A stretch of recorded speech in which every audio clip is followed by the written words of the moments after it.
Nagpa-Wilson ngayon kami hinidinhi mga kapobre para magpa-merienda nganhin magpakaunit para hornal nganhit nag-harvester. So aton lanay mga kapobre iintrohan. Wow. Charot! Adi in my life, as a pobring waray, nga gitamay-tamay sa diripod mga tuhay. Charot! Harayo ay ngayon ini mga kapobre na amon kakadtuon ni mother ngan kakuri-kurian talaga ini mga kapobre itdala ni dinhi kay rough road pa. May danagat siminto it iba mga kapobre pero more on mga rough road. Yes po, opo. Paani ngayon yan na mga kapobre hit akon manghod. So bali waray po magdadrive hit top down so ako nala po ang gin-hired for today's video. Nag-drive ka la mga kapobre tapos naghulat ka himpira ka oras. Wow! Mayada ka ng 500 pesos. And thank you so much. Hain ka pa mga kapobre. Nag-drive ka la tapos nakalanghap ka pahin fresh air. Fresh air. Ano daw ini nga mga waray? Fresh air. Tapos kaupay pagod sa panahon. Diri siya mauran, diri lot siya sobra kapasok-pasuan. Tama la nga makalanghap kayo fresh air. Wow.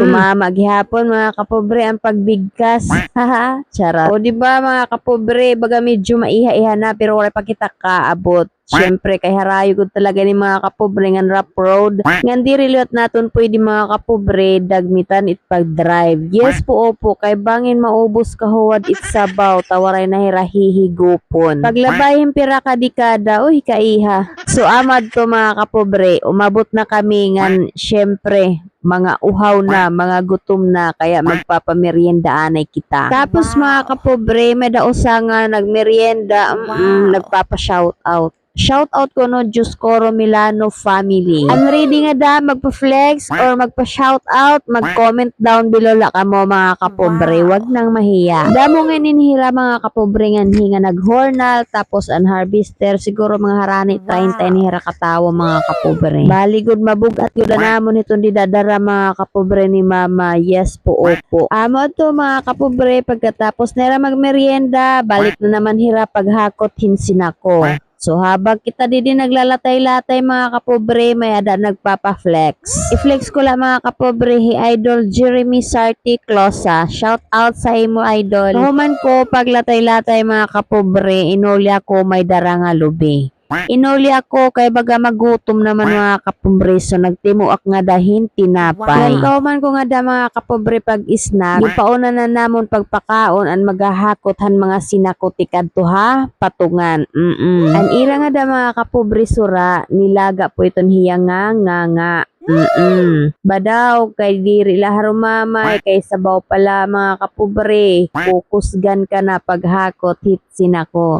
Charot! Kabado kami itong dida mga kapobre kay ang gasi talaga namo na magkukulang nga daan kanon. Pero swerte kay tamang-tama la sobrado pa ang sura may da pa nakapag-take out. Yes! Amoy ni mga kapobre it maupay pasura iton may sabaw. It paraghakot bahit sinako kay para good kusgan good talaga hira. Tapos na anamon una nga gimpakaon so adto na hira mga kapobre ginhakot na niraan. Humay nga tuha patungan. Sigurado gud mga kapobre na paldoit nagpaani hiton. Ayos good mga kapobre. Anli sabaw ngay anito nida mga kapobre. Anli sabaw oh. Damo na nakakaon mga kapobre pero damo pa ang sura. Diri ini malako na mga paraghurnal mga kapobre hit sura.